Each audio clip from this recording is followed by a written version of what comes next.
while Lot had lived. I'm about to rain bread from Now heaven Lot for went you, up out of Zoar, and the people shall go and out lived and in the gather a hills day's portion with his two every day, daughters, that for I he may was afraid test to live them in Zoar. whether they will walk in So my he lived law in or a not. cave with his two daughters. On the sixth day, And the firstborn when they said to the prepare what they younger, bring in, "Our father is old. it will be twice as and there much is not a as man they on gather earth to daily." come in to us after So the manner of Moses all the and earth. Aaron said to all the Come, people of Israel, let us "At make our evening father drink wine. you shall know and that we it will was lie the with Lord him, who brought you that we out may of the land of preserve Egypt. offspring from And in our the morning father." you shall see the glory of the So they Lord, made their because father he has drink wine heard that your night. grumbling against the And the Lord. firstborn For went in what and lay are with her we that you father. grumble against us? He did not know when And she Moses lay said, down When the when Lord she gives you in the arose, evening meat to the eat, next day the in the firstborn morning said to bread the to the younger, full, Behold, because the Lord has heard your I grumbling lay that last you night with my grumble father. against him. Let us What make him are drink wine we? tonight also. Your Then grumbling you go is not in against and us, lie with him, but that against we may the preserve Lord. offspring from our father. Then Moses said to So Aaron, they made their father say to drink the whole wine that congregation night of the also. people of Israel, And the younger arose come near before and the lay Lord, with him, for he has did heard not your know grumbling. when she lay down, And as soon or when she as Aaron arose. spoke to the whole Thus congregation both of the the people of daughters of Israel, Lot became they pregnant looked by toward the their wilderness, father. and behold, The firstborn bore a the son, and called glory his of the name Lord Moab. appeared in the He is cloud. the father of the Moabites. And the Lord to said this to day. Moses, The younger I have heard the grumbling of also the people bore of a son, Israel. Say and to called them, his name at twilight you shall eat Ben-Ammi. meat, He and is in the the morning father you of shall the be filled with Ammonites bread. to this day. Then you shall know that I am the Lord your God. In the evening quail came up and covered the camp. In the morning dew lay around the camp. And when the dew had gone up, there was on the face of the wilderness a fine, flake-like thing, fine as frost on the ground. When the people of Israel saw it, they said to one another, What is it? For they did not know what it was. And Moses said to them, It is the bread that the Lord has given you to eat. This is what the Lord has commanded. Gather of it, each one of you, as much as he can eat. You shall each take an omer, according to the number of the persons that each of you has in his tent. And the people of Israel did so. They gathered, some more, some less. But when they measured it with an omer, whoever gathered much had nothing left over, and whoever gathered little had no lack. Each of them gathered as much as he could eat. And Moses said to them, Let no one leave any of it over till the morning. But they did not listen to Moses. Some left part of it till the morning, and it bred worms and stank. And Moses was angry with them. Morning by morning they gathered it, each as much as he could eat. But when the sun grew hot, it melted. On the 6th day they gathered twice as much bread, 2 omers each. And when all the leaders of the congregation came and told Moses, he said to them, This is what the Lord has commanded. Tomorrow is a day of solemn rest, a holy Sabbath to the Lord. Bake what you will bake, and boil what you will boil. And all that is left over lay aside to be kept till the morning. So they laid it aside till the morning, as Moses commanded them, and it did not stink, and there were no worms in it. Moses said, Eat it today, for today is a Sabbath to the Lord. Today you will not find it in the field. 6 days you shall gather it, but on the 7th day, which is a Sabbath, there will be none. On the 7th day some of the people went out to gather, but they found none. And the Lord said to Moses, How long will you refuse to keep my commandments and my laws? See, the Lord has given you the Sabbath. Therefore on the 6th day he gives you bread for 2 days. Remain each of you in his place. Let no one go out of his place on the 7th day. So the people rested on the 7th day. Now the house of Israel called its name manna. It was like coriander seed, white, and the taste of it was like wafers made with honey. Moses said, This is what the Lord has commanded. Let an omer of it be kept throughout your generations, so that they may see the bread with which I fed you in the wilderness, when I brought you out of the land of Egypt. And Moses said to Aaron, Take a jar, and put an omer of manna in it, and place it before the Lord to be kept throughout your generations, as the Lord commanded Moses. So Aaron placed it before the testimony to be kept. The people of Israel ate the manna 40 years, till they came to a habitable land. They ate the manna till they came to the border of the land of Canaan. An omer is the 10th part of an ephah. Exodus 17. All the congregation of the people of Israel moved on from the wilderness of Sin by stages according to the commandment of the Lord, and camped at Rephidim. But there was no water for the people to drink. Therefore the people quarreled with Moses and said, Give us water to drink. And Moses said to them, Why do you quarrel with me? Why do you test the Lord?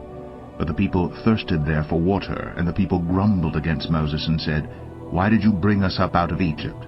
To kill us, and our children, and our livestock with thirst? So Moses cried to the Lord, What shall I do with this people? They are almost ready to stone me. And the Lord said to Moses, Pass on before the people, taking with you some of the elders of Israel. and take in your hand the staff with which you struck the Nile, and go.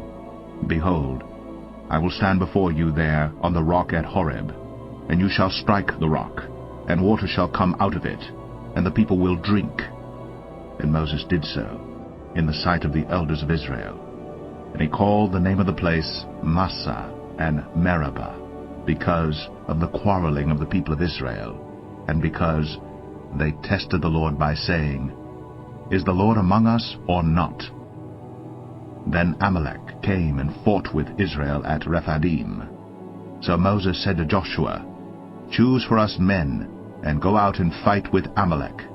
Tomorrow I will stand on the top of the hill with the staff of God in my hand. So Joshua did as Moses told him, and fought with Amalek, while Moses, Aaron, and Hur went up to the top of the hill. Whenever Moses held up his hand, Israel prevailed, and whenever he lowered his hand, Amalek prevailed. But Moses' hands grew weary, so they took a stone and put it under him, and he sat on it, while Aaron and Hur held up his hands, one on one side and the other on the other side, so his hands were steady until the going down of the sun. And Joshua overwhelmed Amalek and his people with the sword.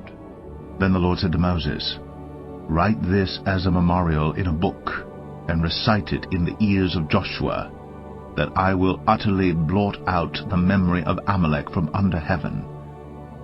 And Moses built an altar and called the name of it, The Lord is my banner, saying, A hand upon the throne of the Lord. The Lord will have war with Amalek from generation to generation.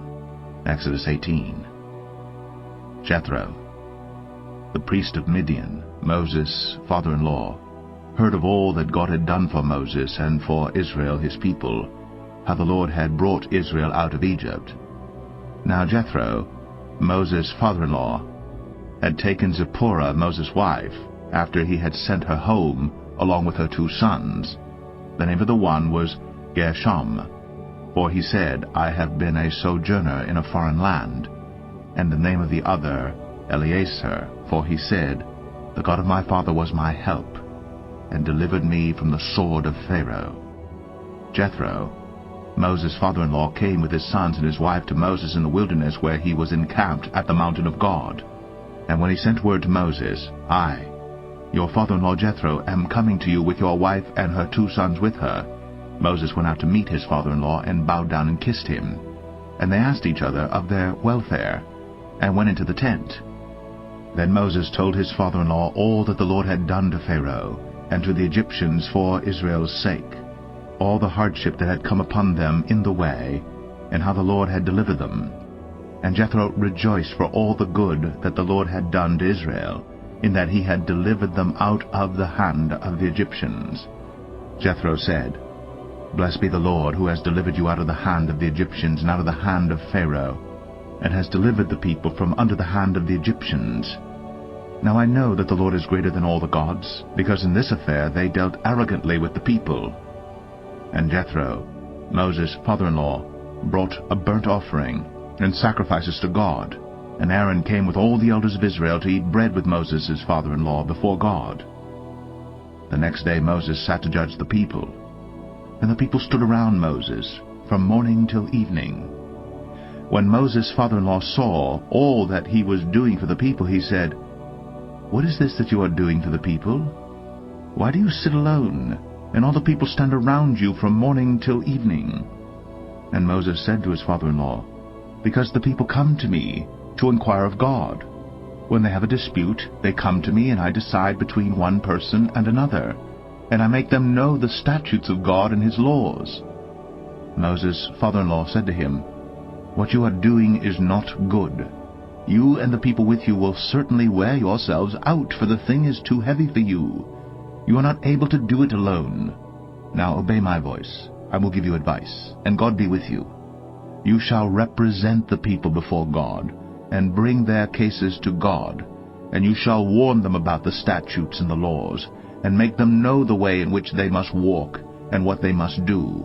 Moreover, look for able men from all the people, men who fear God, who are trustworthy and hate a bribe, and place such men over the people as chiefs of thousands, of hundreds, of fifties, and of tens, and let them judge the people at all times. Every great matter they shall bring to you, but any small matter they shall decide themselves. So it will be easier for you, and they will bear the burden with you. If you do this, God will direct you. You will be able to endure, and all this people also will go to their place in peace." So Moses listened to the voice of his father-in-law, and did all that he had said. Moses chose able men out of all Israel, and made them heads over the people, chiefs of thousands, of hundreds, of fifties, and of tens. And they judged the people at all times. Any hard case they brought to Moses, but any small matter they decided themselves. Then Moses let his father-in-law depart, and he went away to his own country. Exodus 19. On the third new moon after the people of Israel had gone out of the land of Egypt, on that day they came into the wilderness of Sinai. They set out from Rephidim, and came into the wilderness of Sinai, and they encamped in the wilderness. There Israel encamped before the mountain, while Moses went up to God. The Lord called to him out of the mountain, saying, "Thus you shall say to the house of Jacob, and tell the people of Israel, You yourselves have seen what I did to the Egyptians, and how I bore you on eagle's wings, and brought you to myself. Now therefore, if you will indeed obey my voice, and keep my covenant, you shall be my treasured possession among all peoples, for all the earth is mine, and you shall be to me a kingdom of priests and a holy nation. These are the words that you shall speak to the people of Israel." So Moses came and called the elders of the people, and set before them all these words that the Lord had commanded him. All the people answered together and said, "All that the Lord has spoken, we will do." And Moses reported the words of the people to the Lord. And the Lord said to Moses, "Behold, I am coming to you in a thick cloud, that the people may hear when I speak with you, and may also believe you forever." When Moses told the words of the people to the Lord said to Moses, "Go to the people, and consecrate them today and tomorrow, and let them wash their garments, and be ready for the third day. For on the third day the Lord will come down on Mount Sinai in the sight of all the people. And you shall set limits for the people all around, saying, Take care not to go up into the mountain or touch the edge of it. Whoever touches the mountain shall be put to death. No hand shall touch him, but he shall be stoned or shot. Whether beast or man, he shall not live.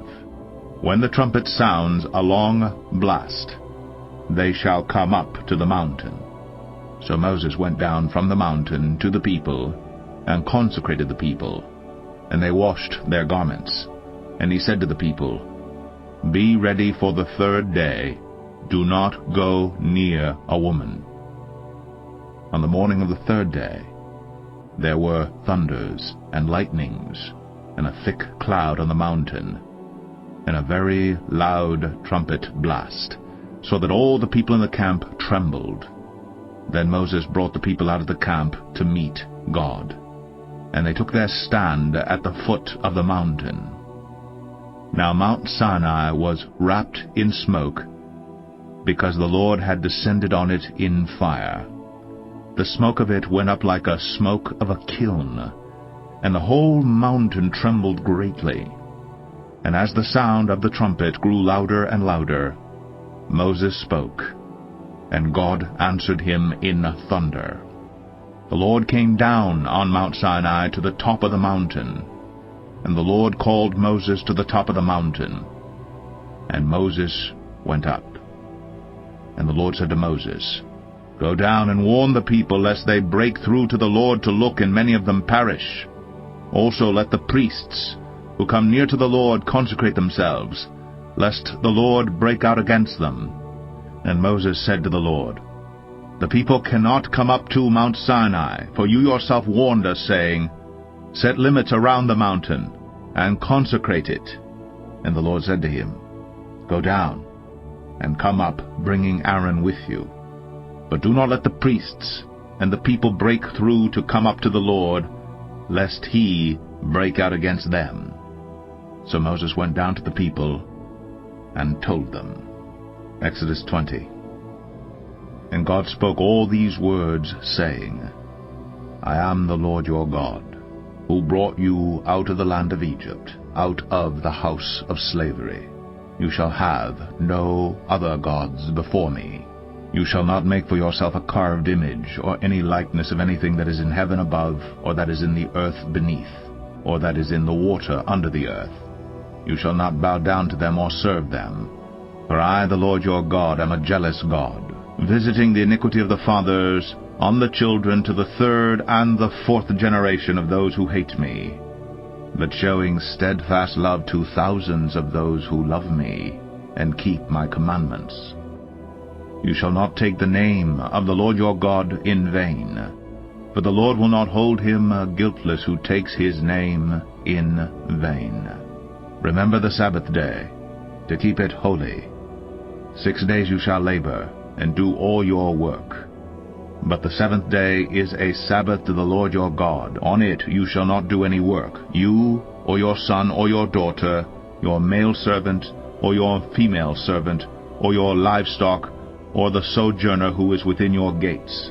For in 6 days the Lord made heaven and earth, the sea, and all that is in them, and rested the seventh day. Therefore the Lord blessed the Sabbath day, and made it holy. Honor your father and your mother, that your days may be long in the land that the Lord your God is giving you. You shall not murder. You shall not commit adultery. You shall not steal. You shall not bear false witness against your neighbor. You shall not covet your neighbor's house. You shall not covet your neighbor's wife, or his male servant, or his female servant, or his ox, or his donkey, or anything that is your neighbor's. Now when all the people saw the thunder and the flashes of lightning, and the sound of the trumpet, and the mountain smoking, the people were afraid and trembled.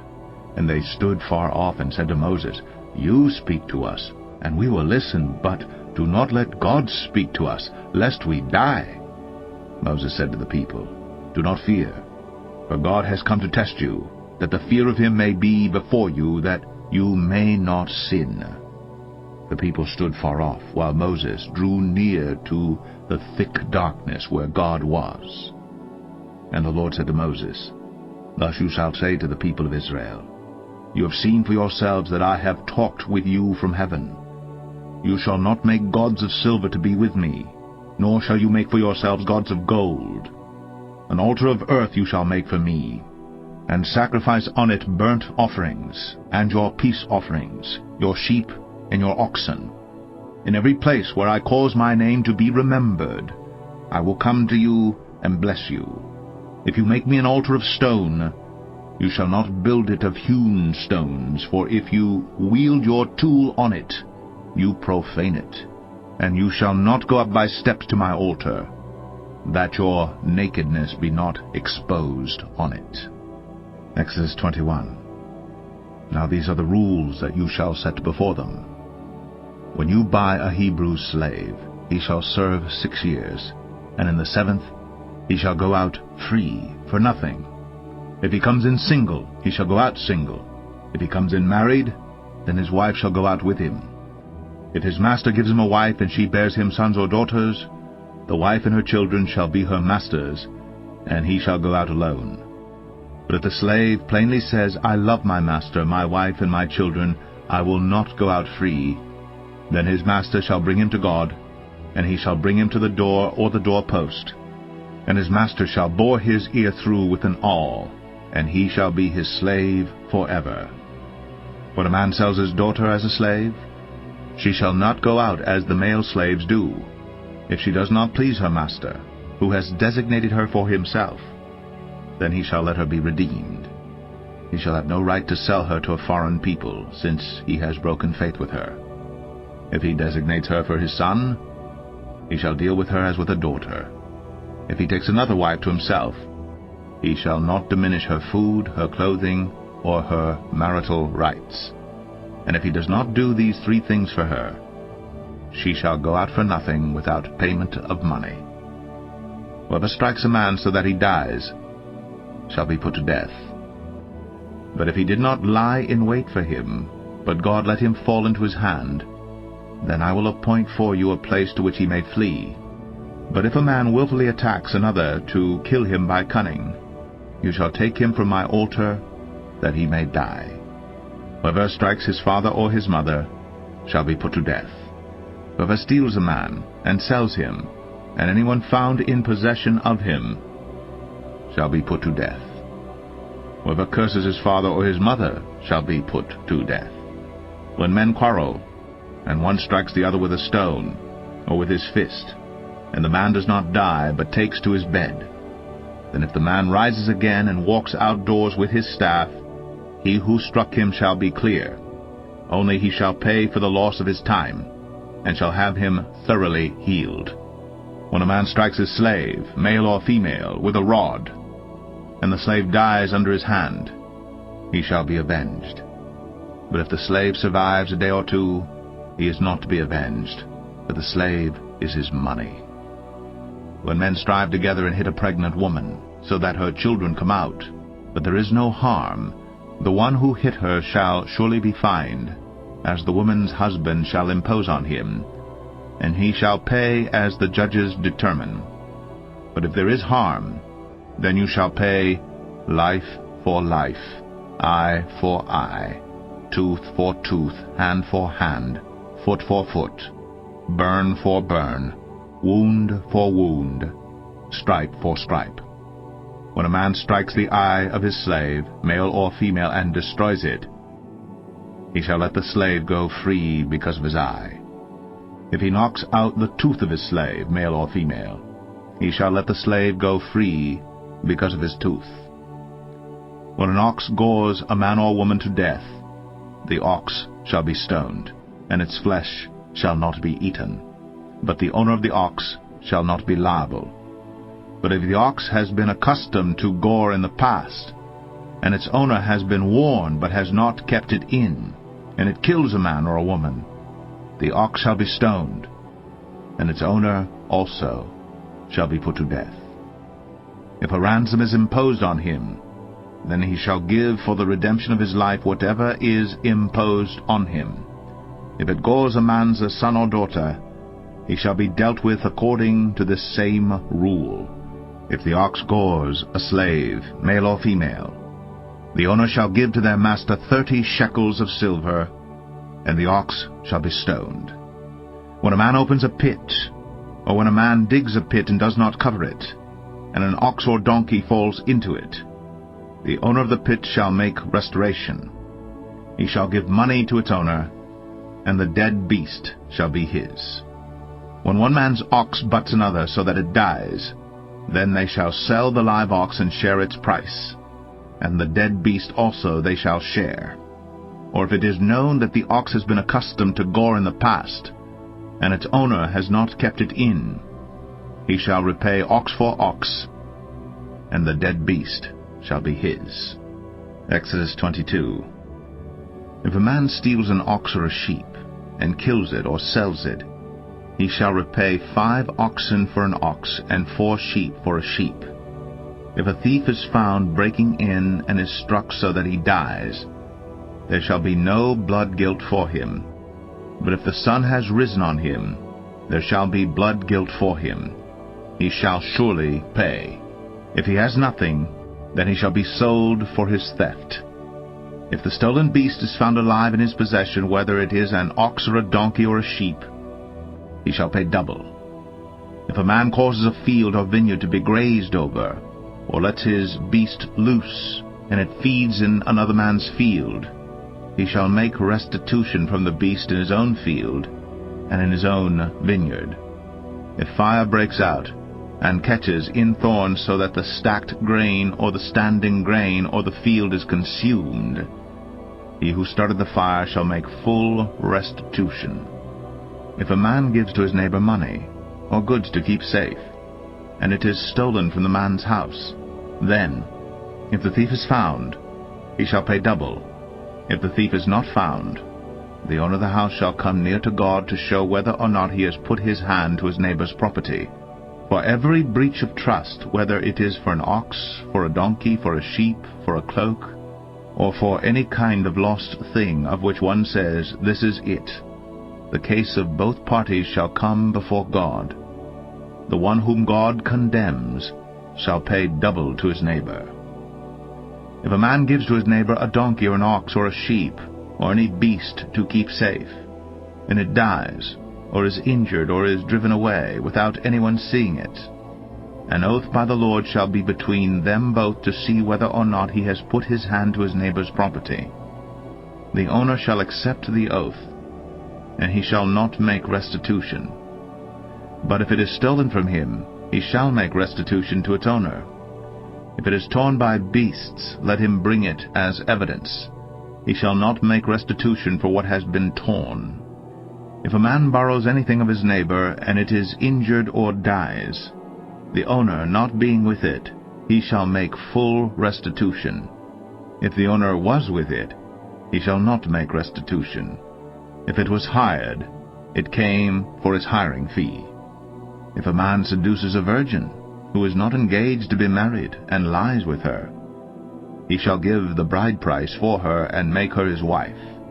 If her father utterly refuses to give her to him, he shall pay money equal to the bride price for virgins.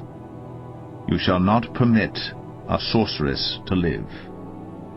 Whoever lies with an animal shall be put to death.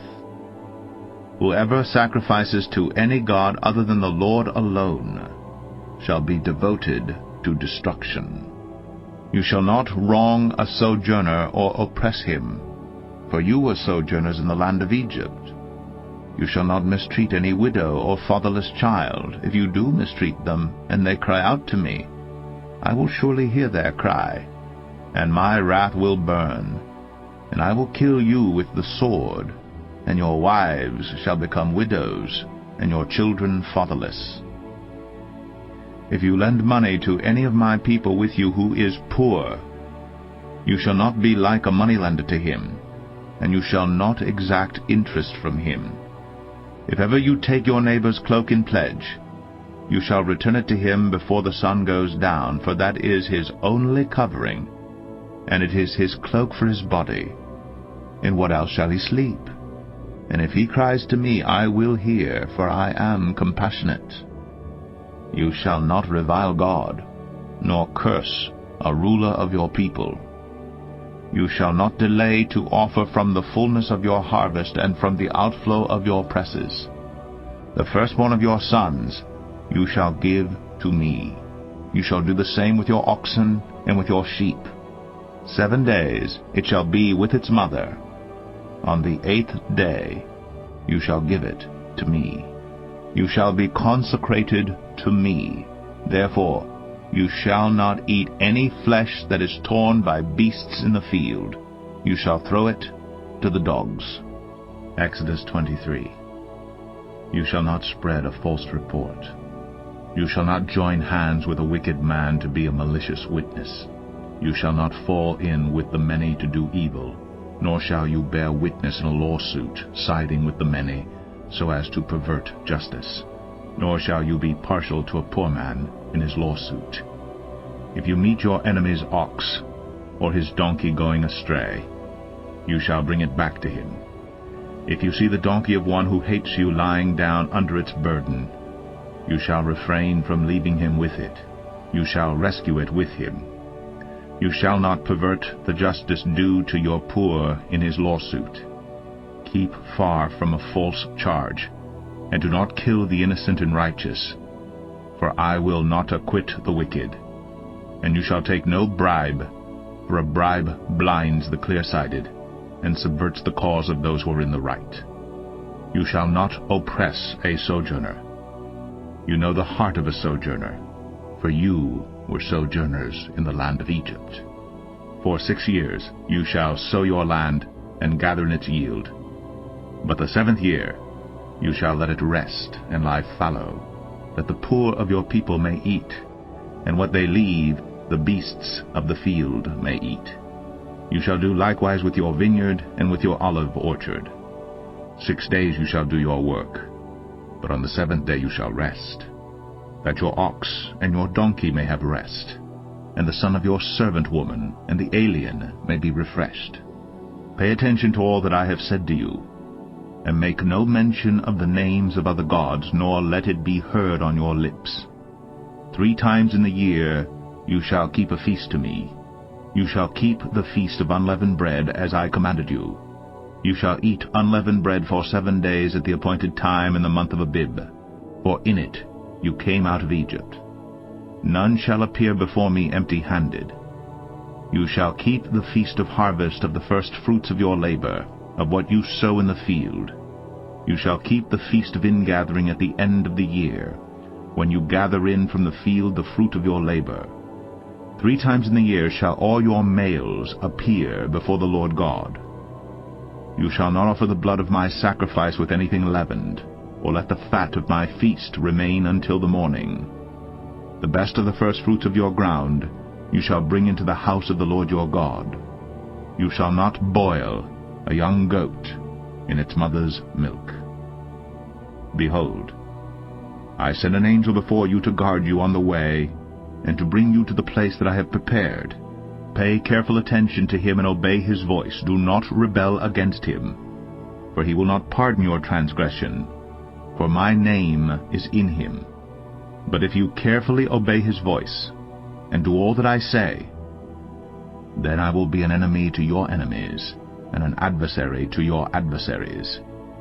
When my angel goes before you and brings you to the Amorites, and the Hittites, and the Perizzites, and the Canaanites, the Hivites, and the Jebusites, and I blot them out, you shall not bow down to their gods, nor serve them, nor do as they do, but you shall utterly overthrow them, and break their pillars in pieces. You shall serve the Lord your God, and he will bless your bread and your water. And I will take sickness away from among you. None shall miscarry or be barren in your land. I will fulfill the number of your days. I will send my terror before you, and will throw into confusion all the people against whom you shall come. And I will make all your enemies turn their backs to you. And I will send hornets before you, which shall drive out the Hivites, the Canaanites, and the Hittites from before you. I will not drive them out from before you in 1 year, lest the land become desolate and the wild beasts multiply against you. Little by little I will drive them out from before you, until you have increased and possessed the land. And I will set your border from the Red Sea to the Sea of the Philistines, and from the wilderness to the Euphrates. For I will give the inhabitants of the land into your hand, and you shall drive them out before you. You shall make no covenant with them and their gods. They shall not dwell in your land, lest they make you sin against me. For if you serve their gods, it will surely be a snare to you. Exodus 24. Then he said to Moses, Come up to the Lord, you and Aaron, Nadab and Abihu, and 70 of the elders of Israel, and worship from afar. Moses alone shall come near to the Lord, but the others shall not come near, and the people shall not come up with him. Moses came and told the people all the words of the Lord and all the rules. And all the people answered with one voice and said, All the words that the Lord has spoken we will do. And Moses wrote down all the words of the Lord. He rose early in the morning, and built an altar at the foot of the mountain, and 12 pillars according to the 12 tribes of Israel. And he sent young men of the people of Israel, who offered burnt offerings and sacrificed peace offerings of oxen to the Lord. And Moses took half of the blood, and put it in basins, and half of the blood he threw against the altar. Then he took the book of the covenant, and read it in the hearing of the people. And they said, All that the Lord has spoken, we will do, and we will be obedient. And Moses took the blood, and threw it on the people, and said, Behold, the blood of the covenant that the Lord has made with you in accordance with all these words.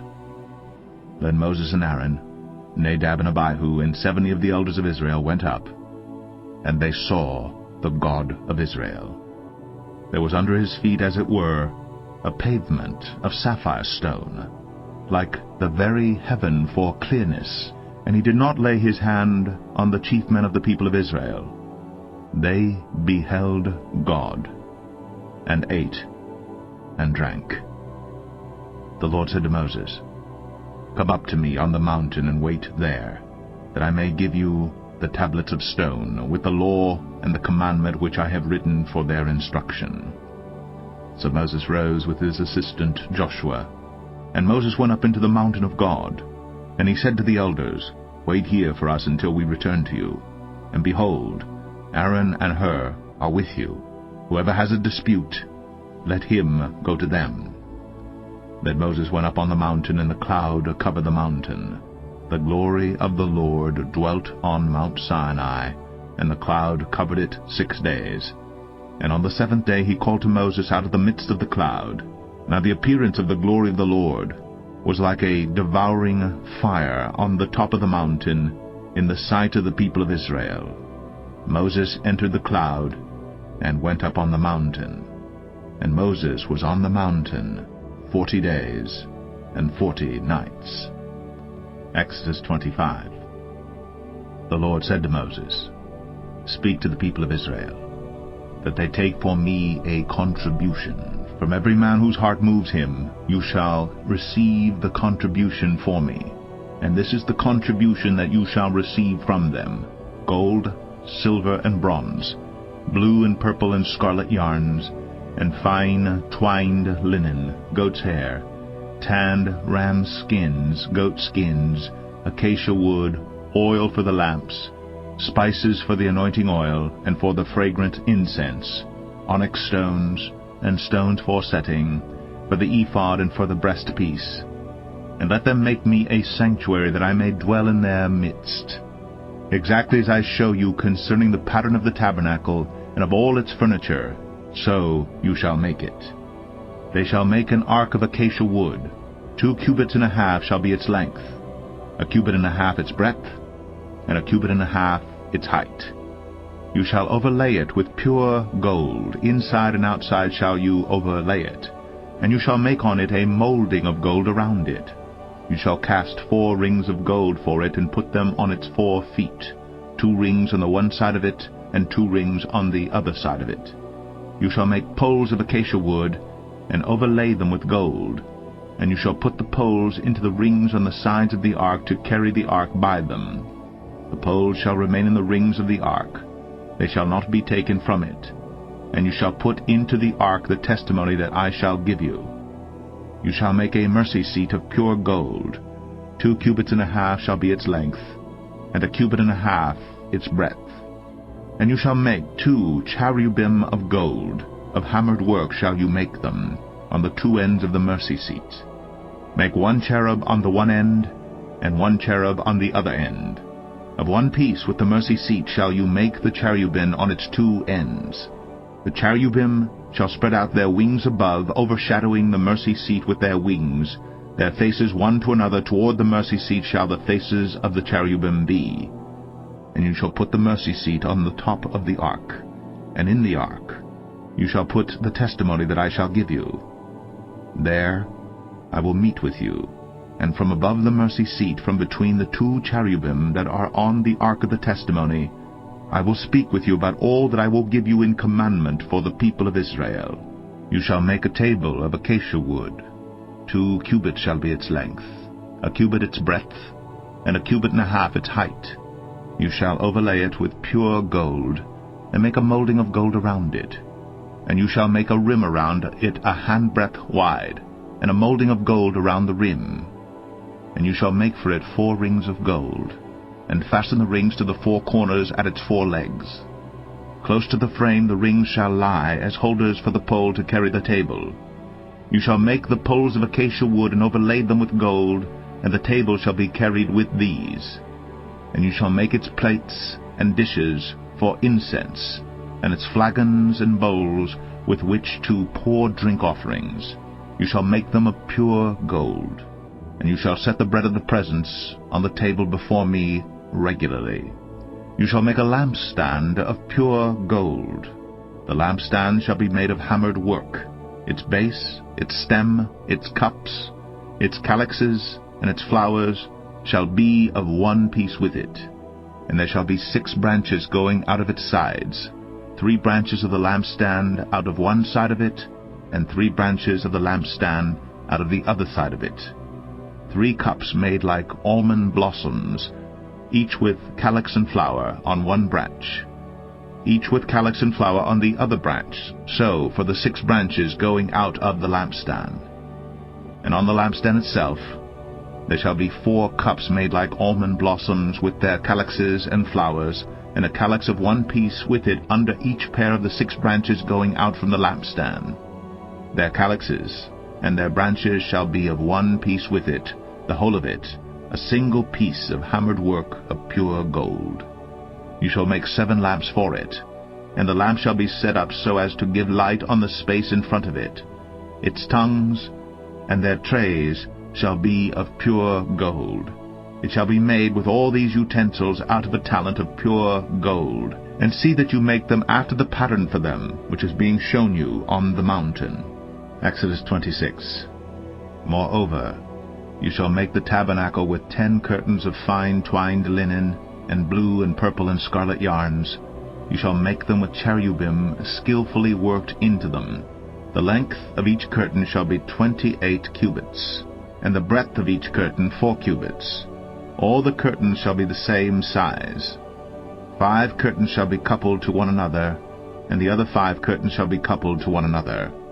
And you shall make loops of blue on the edge of the outermost curtain in the first set. Likewise you shall make loops on the edge of the outermost curtain in the second set. 50 loops you shall make on the one curtain, and 50 loops you shall make on the edge of the curtain that is in the second set. The loops shall be opposite one another.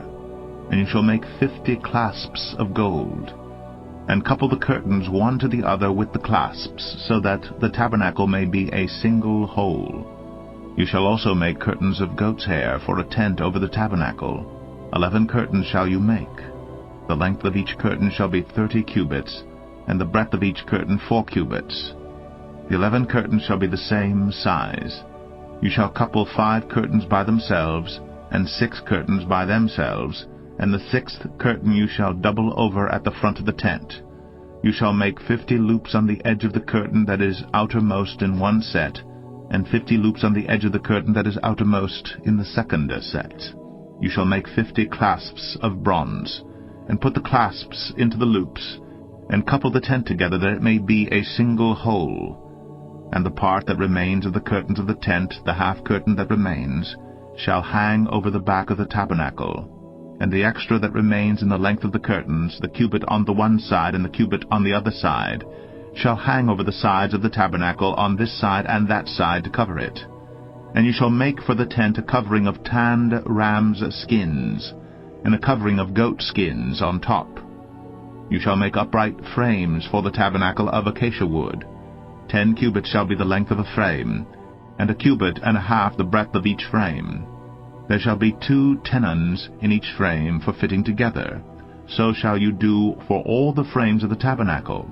You shall make the frames for the tabernacle 20 frames for the south side, and 40 bases of silver you shall make under the 20 frames, 2 bases under one frame for its 2 tenons, and 2 bases under the next frame for its 2 tenons, and for the second side of the tabernacle on the north side 20 frames, and their 40 bases of silver, 2 bases under one frame, and 2 bases under the next frame. And for the rear of the tabernacle westward you shall make 6 frames, and you shall make 2 frames for corners of the tabernacle in the rear. They shall be separate beneath, but joined at the top, at the first ring. Thus shall it be with both of them. They shall form the 2 corners. And there shall be 8 frames with their bases of silver, 16 bases, 2 bases under one frame, and 2 bases under another frame. You shall make bars of acacia wood, 5 for the frames of the one side of the tabernacle, and 5 bars for the frames on the other side of the tabernacle, and 5 bars for the frames on the side of the tabernacle at the rear westward. The middle bar, halfway up the frames, shall run from end to end. You shall overlay the frames with gold, and shall make their rings of gold for holders for the bars. And you shall overlay the bars with gold. Then you shall erect the tabernacle according to the plan for it that you were shown on the mountain. And you shall make a veil of blue and purple and scarlet yarns and fine twined linen. It shall be made with cherubim skillfully worked into it. And you shall hang it on 4 pillars of acacia overlaid with gold, with hooks of gold, on 4 bases of silver.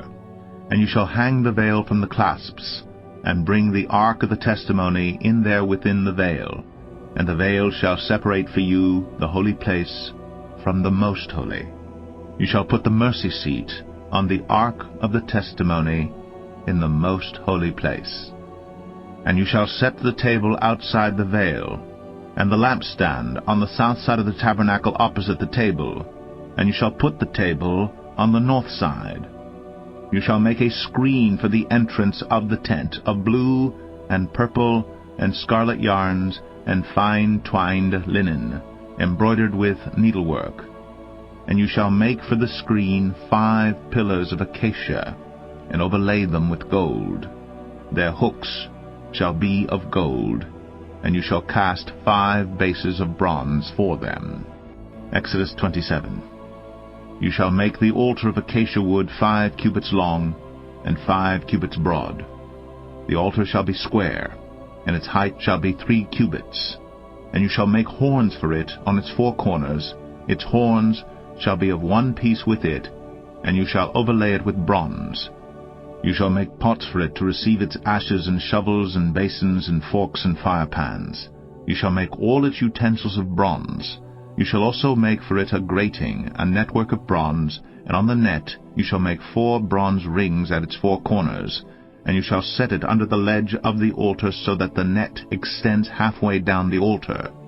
And you shall make poles for the altar, poles of acacia wood, and overlay them with bronze. And the poles shall be put through the rings, so that the poles are on the 2 sides of the altar when it is carried. You shall make it hollow with boards. As it has been shown you on the mountain, so shall it be made. You shall make the court of the tabernacle. On the south side the court shall have hangings of fine twined linen 100 cubits long for one side. Its 20 pillars and their 20 bases shall be of bronze, but the hooks of the pillars and their fillets shall be of silver. And likewise for its length on the north side there shall be hangings 100 cubits long, its pillars 20, and their bases 20 of bronze. But the hooks of the pillars and their fillets shall be of silver.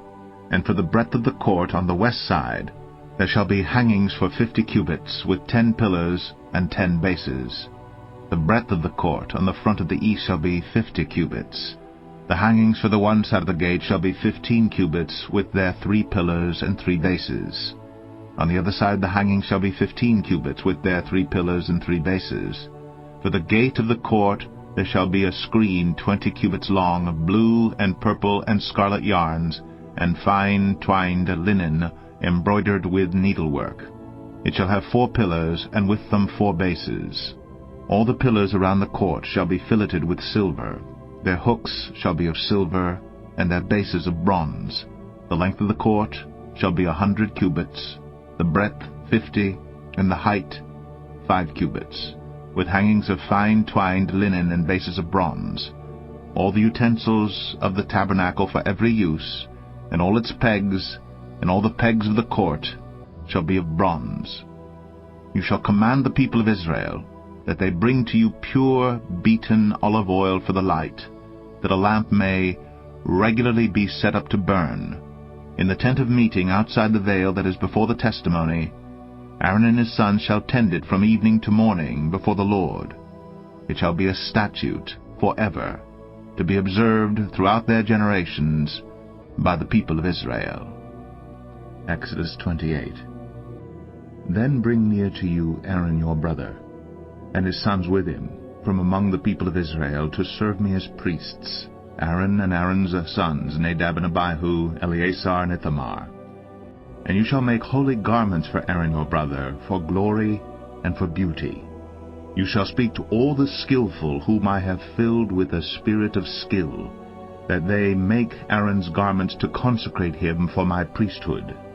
These are the garments that they shall make: a breastpiece, an ephod, a robe, a coat of checker work, a turban, and a sash. They shall make holy garments for Aaron your brother and his sons to serve me as priests. They shall receive gold, blue and purple and scarlet yarns, and fine twined linen. And they shall make the ephod of gold, of blue and purple and scarlet yarns, and of fine twined linen, skillfully worked. It shall have 2 shoulder pieces attached to its 2 edges, so that it may be joined together. And the skillfully woven band on it shall be made like it, and be of one piece with it, of gold, blue, and purple and scarlet yarns, and fine twined linen. You shall take 2 onyx stones, and engrave on them the names of the sons of Israel, 6 of their names on the one stone, and the names of the remaining 6 on the other stone, in the order of their birth. As a jeweler engraves signets, so shall you engrave the 2 stones with the names of the sons of Israel. You shall enclose them in settings of gold filigree, and you shall set the 2 stones on the shoulder pieces of the ephod as stones of remembrance for the sons of Israel. And Aaron shall bear their names before the Lord on his 2 shoulders for remembrance. You shall make settings of gold filigree, and 2 chains of pure gold twisted like cords, and you shall attach the corded chains to the settings. You shall make a breastpiece of judgment in skilled work. In the style of the ephod you shall make it, of gold, blue and purple and scarlet yarns, and fine twined linen shall you make it. It shall be square and doubled, a span its length, and a span its breadth. You shall set in it 4 rows of stones. A row of sardius, topaz, and carbuncle shall be the first row, and the second row an emerald, a sapphire, and a diamond, and the third row a jacinth, an agate, and an amethyst, and the fourth row a beryl, an onyx, and a jasper. They shall be set in gold of filigree. There shall be 12 stones with their names according to the names of the sons of Israel. They shall be like signets, each engraved with its name for the 12 tribes. You shall make for the breastpiece twisted chains like cords of pure gold. And you shall make for the breastpiece 2 rings of gold, and put the 2 rings on the 2 edges of the breastpiece. And you shall put the 2 cords of gold in the 2 rings at the edges of the breastpiece. The 2 ends of the 2 cords you shall attach to the 2 settings of filigree, and so attach it in front to the shoulder pieces of the ephod. You shall make 2 rings of gold, and put them at the 2 ends of the breastpiece, on its inside edge next to the ephod. And you shall make 2 rings of gold, and attach them in front to the lower part of the 2 shoulder pieces of the ephod, at its seam above the skillfully woven band of the ephod. And they shall bind the breastpiece by its rings to the rings of the ephod with a lace of blue, so that it may lie on the skillfully woven band of the ephod, so that the breastpiece shall not come loose from the ephod. So Aaron shall bear the names of the sons of Israel in the breastpiece of judgment on his heart, when he goes into the holy place, to bring them to regular remembrance before the Lord. And in the breastpiece of judgment you shall put the Urim and the Thummim, and they shall be on Aaron's heart, when he goes in before the Lord. Thus Aaron shall bear the judgment of the people of Israel on his heart before the Lord regularly. You shall make the robe of the ephod olive blue. It shall have an opening for the head in the middle of it, with a woven binding around the opening, like the opening in a garment, so that it may not tear. On its hem you shall make pomegranates of blue and purple and scarlet yarns around its hem, with bells of gold between them, a golden bell and a pomegranate, a golden bell and a pomegranate around the hem of the robe. And it shall be on Aaron when he ministers, and its sound shall be heard when he goes into the holy place before the Lord, and when he comes out, so that he does not die. You shall make a plate of pure gold and engrave on it, like the engraving of a signet, holy to the Lord. And you shall fasten it on the turban by a cord of blue. It shall be on the front of the turban. It shall be on Aaron's forehead, and Aaron shall bear any guilt from the holy things that the people of Israel consecrate as their holy gifts. It shall regularly be on his forehead, that they may be accepted before the Lord. You shall weave the coat in checker work of fine linen, and you shall make a turban of fine linen, and you shall make a sash embroidered with needlework. For Aaron's sons you shall make coats and sashes and caps. You shall make them for glory and beauty. And you shall put them on Aaron your brother, and on his sons with him, and shall anoint them, and ordain them, and consecrate them, that they may serve me as priests. You shall make for them linen undergarments to cover their naked flesh. They shall reach from the hips to the thighs, and they shall be on Aaron and on his sons when they go into the tent of meeting, or when they come near the altar to minister in the holy place, lest they bear guilt and die. This shall be a statute forever for him, and for his offspring after him.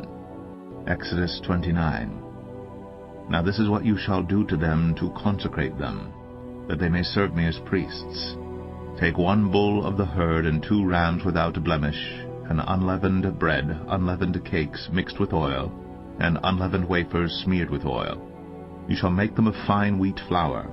You shall put them in 1 basket, and bring them in the basket, and bring the bull and the 2 rams. You shall bring Aaron and his sons to the entrance of the tent of meeting, and wash them with water. Then you shall take the garments, and put on Aaron the coat and the robe of the ephod, and the ephod and the breastpiece, and gird him with the skillfully woven band of the ephod. And you shall set the turban on his head, and put the holy crown on the turban.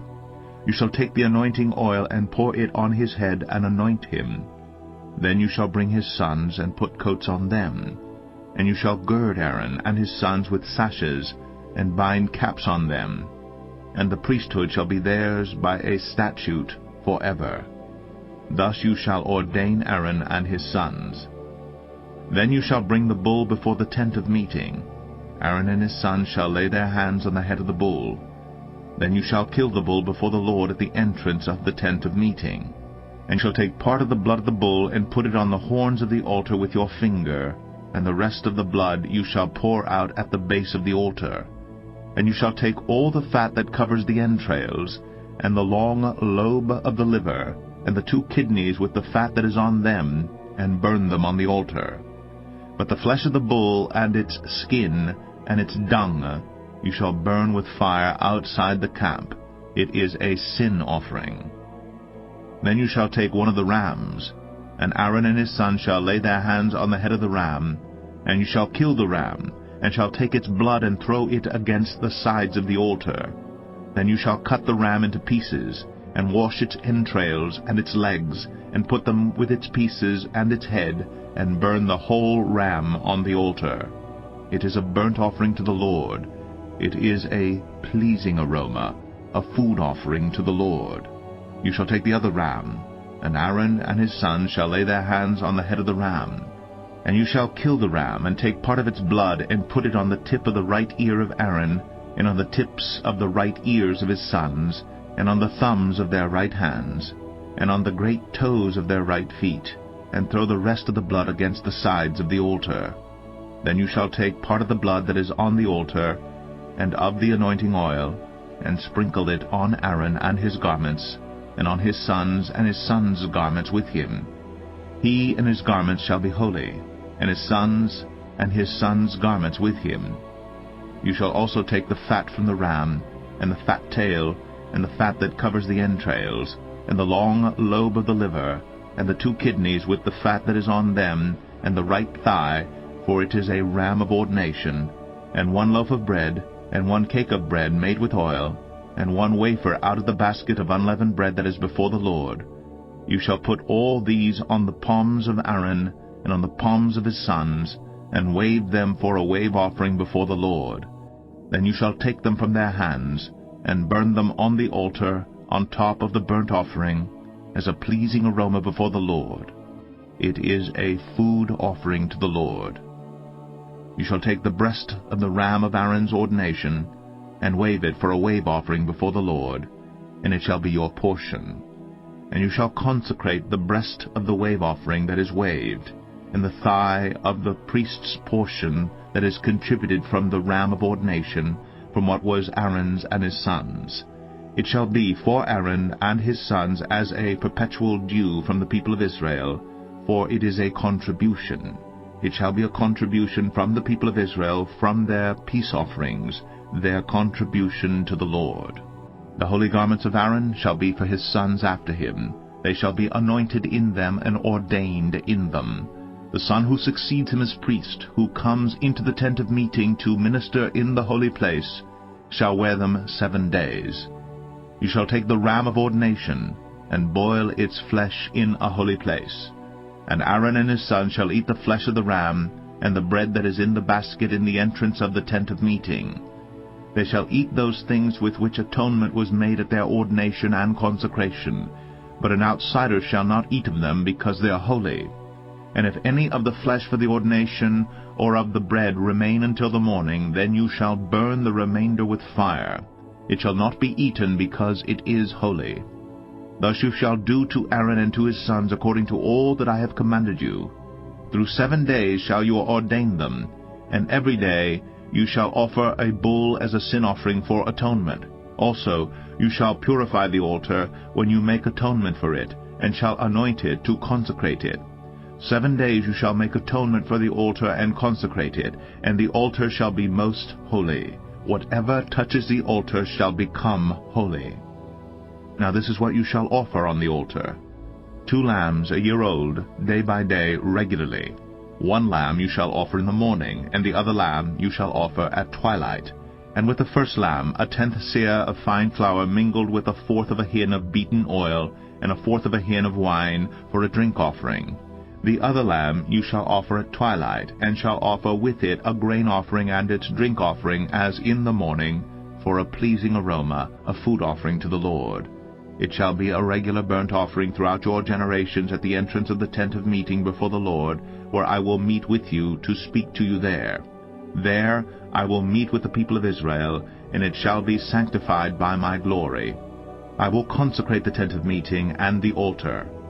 Aaron also and his sons I will consecrate to serve me as priests. I will dwell among the people of Israel, and will be their God. And they shall know that I am the Lord their God, who brought them out of the land of Egypt, that I might dwell among them. I am the Lord their God. Exodus 30. You shall make an altar on which to burn incense. You shall make it of acacia wood. 1 cubit shall be its length, and 1 cubit its breadth. It shall be square, and 2 cubits shall be its height. Its horn shall be of 1 piece with it. You shall overlay it with pure gold, its top and around its sides and its horns. And you shall make a molding of gold around it, and you shall make 2 golden rings for it. Under its molding on 2 opposite sides of it you shall make them, and they shall be holders for poles with which to carry it. You shall make the poles of acacia wood and overlay them with gold.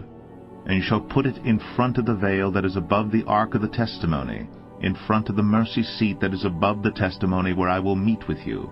And Aaron shall burn fragrant incense on it. Every morning when he dresses the lamps he shall burn it.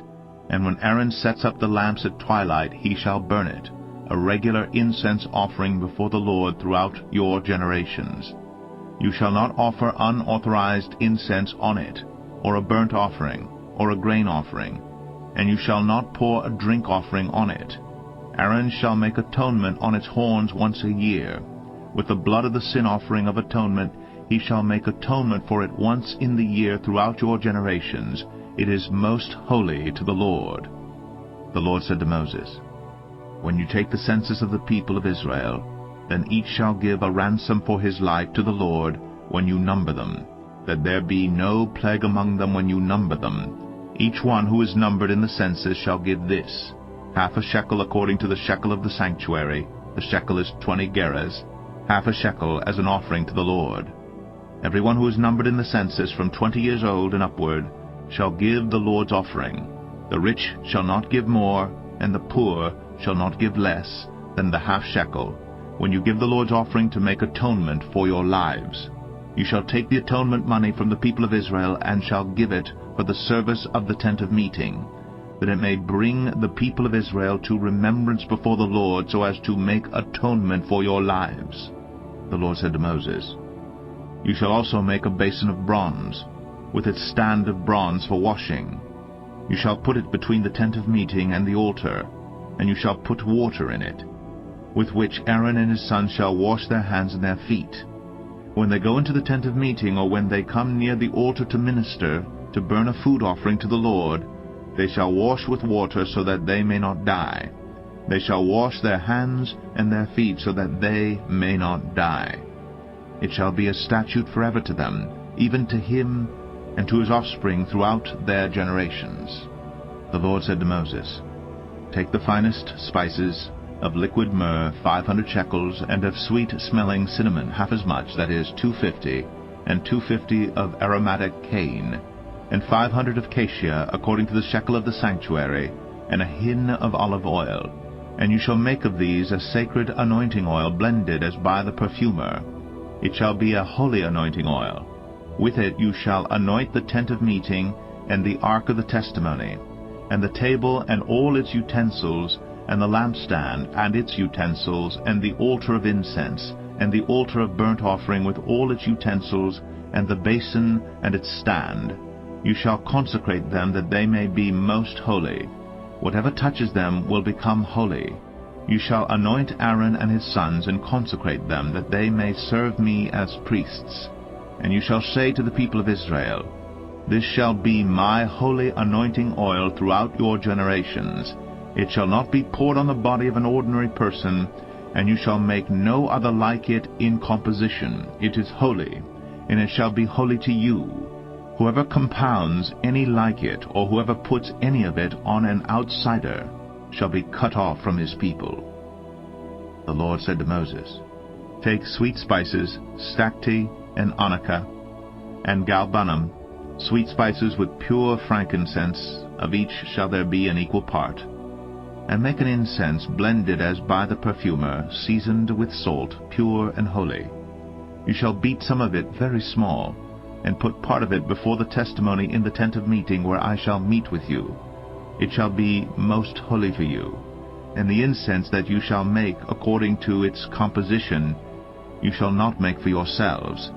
It shall be for you holy to the Lord. Whoever makes any like it to use as perfume shall be cut off from his people. Exodus 31. The Lord said to Moses, See, I have called by name Bezalel, the son of Uri, son of Hur, of the tribe of Judah, and I have filled him with the Spirit of God, with ability and intelligence, with knowledge and all craftsmanship, to devise artistic designs, to work in gold, silver, and bronze, in cutting stones for setting, and in carving wood, to work in every craft. And behold, I have appointed with him Aholiab, the son of Ahisamach, of the tribe of Dan, and I have given to all able men ability, that they may make all that I have commanded you, the tent of meeting, and the ark of the testimony, and the mercy seat that is on it, and all the furnishings of the tent, the table and its utensils, and the pure lampstand with all its utensils, and the altar of incense, and the altar of burnt offering, with all its utensils, and the basin and its stand, and the finely worked garments, the holy garments for Aaron the priest, and the garments of his sons for their service as priests, and the anointing oil, and the fragrant incense for the holy place, according to all that I have commanded you, they shall do. And the Lord said to Moses, You are to speak to the people of Israel and say, Above all, you shall keep my Sabbaths, for this is a sign between me and you throughout your generations, that you may know that I, the Lord, sanctify you. You shall keep the Sabbath, because it is holy for you. Everyone who profanes it shall be put to death. Whoever does any work on it, that soul shall be cut off from among his people. 6 days shall work be done, but the seventh day is a Sabbath of solemn rest, holy to the Lord. Whoever does any work on the Sabbath day shall be put to death. Therefore the people of Israel shall keep the Sabbath, observing the Sabbath throughout their generations as a covenant forever. It is a sign forever between me and the people of Israel, that in 6 days the Lord made heaven and earth, and on the seventh day he rested and was refreshed. And he gave to Moses, when he had finished speaking with him on Mount Sinai, the 2 tablets of the testimony, tablets of stone, written, with the finger of God. Exodus 32. When the people saw that Moses delayed to come down from the mountain, the people gathered themselves together to Aaron and said to him, Up, make us gods, who shall go before us. As for this Moses, the man who brought us up out of the land of Egypt, we do not know what has become of him. So Aaron said to them, Take off the rings of gold that are in the ears of your wives, your sons, and your daughters, and bring them to me. So all the people took off the rings of gold that were in their ears, and brought them to Aaron. And he received the gold from their hand, and fashioned it with a graving tool, and made a golden calf.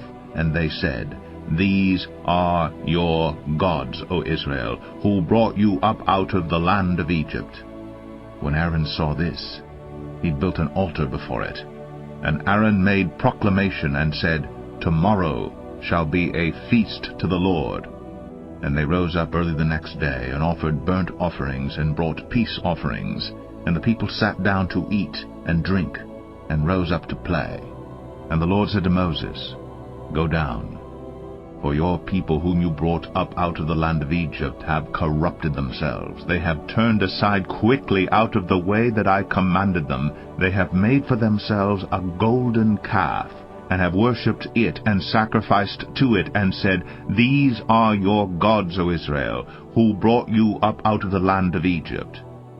And the Lord said to Moses, I have seen this people, and behold, it is a stiff-necked people. Now therefore let me alone, that my wrath may burn hot against them, and I may consume them, in order that I may make a great nation of you. But Moses implored the Lord his God, and said, O Lord, why does your wrath burn hot against your people, whom you have brought out of the land of Egypt with great power and with a mighty hand? Why should the Egyptians say, With evil intent did he bring them out, to kill them in the mountains, and to consume them from the face of the earth? Turn from your burning anger, and relent from this disaster against your people. Remember Abraham, Isaac, and Israel, your servants, to whom you swore by your own self, and said to them, I will multiply your offspring as the stars of heaven, and all this land that I have promised I will give to your offspring, and they shall inherit it forever. And the Lord relented from the disaster that he had spoken of bringing on his people. Then Moses turned, and went down from the mountain with the 2 tablets of the testimony in his hand, tablets that were written on both sides, on the front and on the back they were written. The tablets were the work of God, and the writing was the writing of God, engraved on the tablets. When Joshua heard the noise of the people as they shouted, he said to Moses, There is a noise of war in the camp. But he said, It is not the sound of shouting for victory, or the sound of the cry of defeat, but the sound of singing that I hear. And as soon as he came near the camp and saw the calf and the dancing, Moses' anger burned hot, and he threw the tablets out of his hands and broke them at the foot of the mountain. He took the calf that they had made and burned it with fire, and ground it to powder, and scattered it on the water, and made the people of Israel drink it. And Moses said to Aaron, What did this people do to you, that you have brought such a great sin upon them? And Aaron said, Let not the anger of my Lord burn hot. You know the people, that they are set on evil. For they said to me, Make us gods who shall go before us. As for this Moses, the man who brought us up out of the land of Egypt, we do not know what has become of him. So I said to them, Let any who have gold take it off. So they gave it to me, and I threw it into the fire. And out came this calf. And when Moses saw that the people had broken loose, for Aaron had let them break loose, to the derision of their enemies, then Moses stood in the gate of the camp and said, Who is on the Lord's side? Come to me. And all the sons of Levi gathered around him.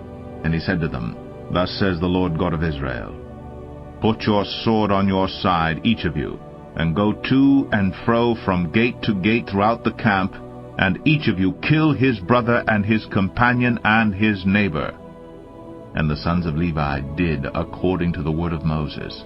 And that day about 3,000 men of the people fell. And Moses said, Today you have been ordained for the service of the Lord, each one at the cost of his son and of his brother, so that he might bestow a blessing upon you this day. The next day Moses said to the people, You have sinned a great sin, and now I will go up to the Lord. Perhaps I can make atonement for your sin. So Moses returned to the Lord and said, Alas, this people have sinned a great sin. They have made for themselves gods of gold. But now, if you will forgive their sin, but if not, please, blot me out of your book that you have written. But the Lord said to Moses, Whoever has sinned against me, I will blot out of my book. But now go, lead the people to the place about which I have spoken to you. Behold, my angel shall go before you. Nevertheless, in the day when I visit, I will visit their sin upon them. Then the Lord sent a plague on the people because they made the calf, the one that Aaron made. Exodus 33. The Lord said to Moses, Depart, go up from here, you and the people whom you have brought up out of the land of Egypt, to the land of which I swore to Abraham, Isaac, and Jacob, saying, To your offspring I will give it. I will send an angel before you, and I will drive out the Canaanites, the Amorites, the Hittites, the Perizzites, the Hivites, and the Jebusites. Go up to a land flowing with milk and honey. But I will not go up among you, lest I consume you on the way, for you are a stiff-necked people.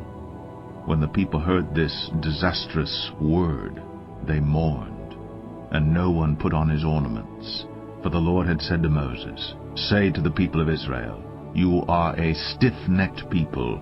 If for a single moment I should go up among you, I would consume you. So now, take off your ornaments, that I may know what to do with you. Therefore the people of Israel stripped themselves of their ornaments, from Mount Horeb onward. Now Moses used to take the tent and pitch it outside the camp, far off from the camp, and he called it the tent of meeting. And everyone who sought the Lord would go out to the tent of meeting, which was outside the camp. Whenever Moses went out to the tent, all the people would rise up, and each would stand at his tent door, and watch Moses until he had gone into the tent. When Moses entered the tent, the pillar of cloud would descend and stand at the entrance of the tent, and the Lord would speak with Moses. And when all the people saw the pillar of cloud standing at the entrance of the tent, all the people would rise up and worship, each at his tent door. Thus the Lord used to speak to Moses face to face, as a man speaks to his friend. When Moses turned again into the camp, his assistant Joshua the son of Nun, a young man, would not depart from the tent. Moses said to the Lord, See, you say to me, Bring up this people, but you have not let me know whom you will send with me. Yet you have said, I know you by name, and you have also found favor in my sight. Now therefore, if I have found favor in your sight, please show me now your ways, that I may know you in order to find favor in your sight. Consider too that this nation is your people. And he said, My presence will go with you, and I will give you rest. And he said to him, If your presence will not go with me, do not bring us up from here. For how shall it be known that I have found favor in your sight, I and your people? Is it not in your going with us, so that we are distinct, I and your people, from every other people on the face of the earth? And the Lord said to Moses, This very thing that you have spoken I will do, for you have found favor in my sight, and I know you by name. Moses said, Please, show me your glory. And he said, I will make all my goodness pass before you, and will proclaim before you my name, the Lord. And I will be gracious to whom I will be gracious, and will show mercy on whom I will show mercy. But he said, You cannot see my face, for man shall not see me and live. And the Lord said, Behold, there is a place by me where you shall stand on the rock, and while my glory passes by, I will put you in a cleft of the rock, and I will cover you with my hand until I have passed by. Then I will take away my hand, and you shall see my back, but my face shall not be seen. Exodus 34. The Lord said to Moses, Cut for yourself 2 tablets of stone, like the first, and I will write on the tablets the words that were on the first tablets, which you broke. Be ready by the morning, and come up in the morning to Mount Sinai, and present yourself there to me on the top of the mountain. No one shall come up with you, and let no one be seen throughout all the mountain. Let no flocks or herds graze opposite that mountain. So Moses cut 2 tablets of stone like the first, and he rose early in the morning, and went up on Mount Sinai as the Lord had commanded him, and took in his hand 2 tablets of stone. The Lord descended in the cloud, and stood with him there, and proclaimed the name of the Lord.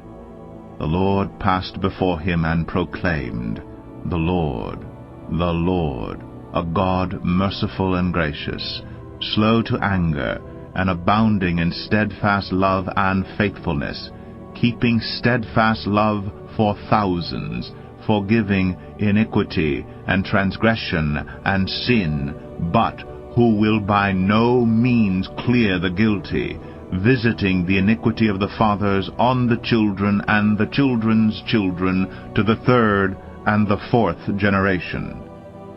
And Moses quickly bowed his head toward the earth and worshipped. And he said, If now I have found favor in your sight, O Lord, please let the Lord go in the midst of us, for it is a stiff-necked people, and pardon our iniquity and our sin, and take us for your inheritance. And he said, Behold, I am making a covenant. Before all your people I will do marvels, such as have not been created in all the earth or in any nation. And all the people among whom you are shall see the work of the Lord, for it is an awesome thing that I will do with you. Observe what I command you this day. Behold, I will drive out before you the Amorites, the Canaanites, the Hittites, the Perizzites, the Hivites, and the Jebusites. Take care, lest you make a covenant with the inhabitants of the land to which you go, lest it become a snare in your midst. You shall tear down their altars, and break their pillars, and cut down their Ashrim. For you shall worship no other God, for the Lord, whose name is jealous, is a jealous God. Lest you make a covenant with the inhabitants of the land, and when they whore after their gods, and sacrifice to their gods, and you are invited, you eat of his sacrifice, and you take of their daughters for your sons, and their daughters whore after their gods, and make your sons whore after their gods. You shall not make for yourself any gods of cast metal. You shall keep the feast of unleavened bread. 7 days you shall eat unleavened bread, as I commanded you, at the time appointed in the month Abib, for in the month Abib you came out from Egypt. All that opened the womb are mine. All your male livestock, the firstborn of cow and sheep, the firstborn of a donkey you shall redeem with a lamb, or if you will not redeem it, you shall break its neck. All the firstborn of your sons you shall redeem, and none shall appear before me empty-handed. 6 days you shall work, but on the 7th day you shall rest. In plowing time and in harvest you shall rest. You shall observe the Feast of Weeks, the first fruits of wheat harvest, and the feast of ingathering at the year's end. 3 times in the year shall all your males appear before the Lord God, the God of Israel, for I will cast out nations before you, and enlarge your borders. No one shall covet your land, when you go up to appear before the Lord your God 3 times in the year. You shall not offer the blood of my sacrifice with anything leavened, or let the sacrifice of the feast of the Passover remain until the morning. The best of the first fruits of your ground you shall bring to the house of the Lord your God. You shall not boil a young goat in its mother's milk. And the Lord said to Moses, Write these words, for in accordance with these words I have made a covenant with you and with Israel. So he was there with the Lord 40 days and 40 nights. He neither ate bread nor drank water. And he wrote on the tablets the words of the covenant, the 10 commandments. When Moses came down from Mount Sinai with the 2 tablets of the testimony in his hand, as he came down from the mountain, Moses did not know that the skin of his face shone, because he had been talking with God. Aaron and all the people of Israel saw Moses, and behold, the skin of his face shone, and they were afraid to come near him. But Moses called to them, and Aaron and all the leaders of the congregation returned to him, and Moses talked with them. Afterward all the people of Israel came near, and he commanded them all that the Lord had spoken with him in Mount Sinai. And when Moses had finished speaking with them, he put a veil over his face. Whenever Moses went in before the Lord to speak with them, he would remove the veil until he came out. And when he came out and told the people of Israel what he was commanded, the people of Israel would see the face of Moses, that the skin of Moses' face was shining. And Moses would put the veil over his face again until he went in to speak with him. Exodus 35. Moses assembled all the congregation of the people of Israel, and said to them, These are the things that the Lord has commanded you to do. 6 days' work shall be done, but on the 7th day you shall have a Sabbath of solemn rest, holy to the Lord. Whoever does any work on it shall be put to death. You shall kindle no fire in all your dwelling places on the Sabbath day. Moses said to all the congregation of the people of Israel, This is the thing that the Lord has commanded. Take from among you a contribution to the Lord. Whoever is of a generous heart, let him bring the Lord's contribution, gold, silver, and bronze, blue and purple, and scarlet yarns, and fine twined linen, goat's hair, tanned ram's skins, and goat skins, acacia wood, oil for the light, spices for the anointing oil, and for the fragrant incense, and onyx stones, and stones for setting, for the ephod, and for the breastpiece. Let every skillful craftsman among you come and make all that the Lord has commanded, the tabernacle, its tent and its covering, its hooks and its frames, its bars, its pillars, and its bases, the ark with its poles, the mercy seat, and the veil of the screen, the table with its poles and all its utensils, and the bread of the presence, the lampstand also for the light, with its utensils and its lamps, and the oil for the light, and the altar of incense with its poles, and the anointing oil, and the fragrant incense, and the screen for the door, at the door of the tabernacle, the altar of burnt offering, with its grating of bronze, its poles, and all its utensils, the basin and its stand, the hangings of the court, its pillars and its bases, and the screen for the gate of the court, the pegs of the tabernacle, and the pegs of the court, and their cords, the finely worked garments for ministering in the holy place, the holy garments for Aaron the priest, and the garments of his sons for their service as priests. Then all the congregation of the people of Israel departed from the presence of Moses. And they came, every one whose heart stirred him, and every one whose spirit moved him, and brought the Lord's contribution to be used for the tent of meeting, and for all its service, and for the holy garments. So they came, both men and women. All who were of a willing heart brought brooches, and earrings, and signet rings, and armlets, all sorts of gold objects, every man dedicating an offering of gold to the Lord.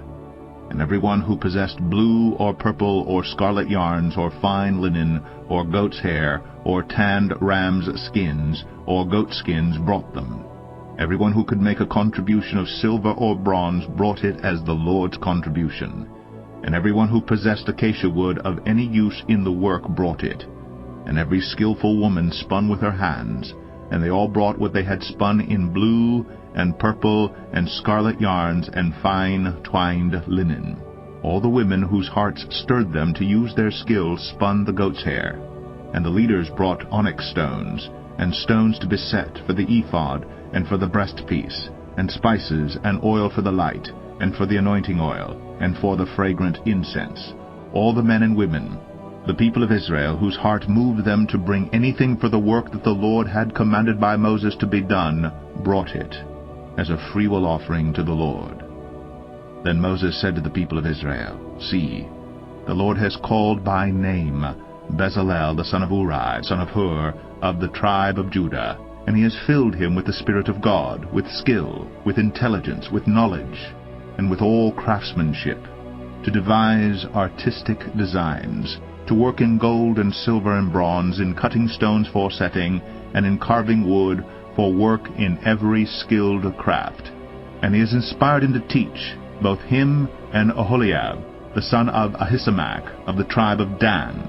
He has filled them with skill to do every sort of work done by an engraver, or by a designer, or by an embroiderer in blue and purple and scarlet yarns, and fine twined linen, or by a weaver, by any sort of workman or skilled designer. Exodus 36. Bezalel and Oholiab, and every craftsman in whom the Lord has put skill and intelligence to know how to do any work in the construction of the sanctuary, shall work in accordance with all that the Lord has commanded. And Moses called Bezalel and Oholiab, and every craftsman in whose mind the Lord had put skill, every one whose heart stirred him up to come to do the work.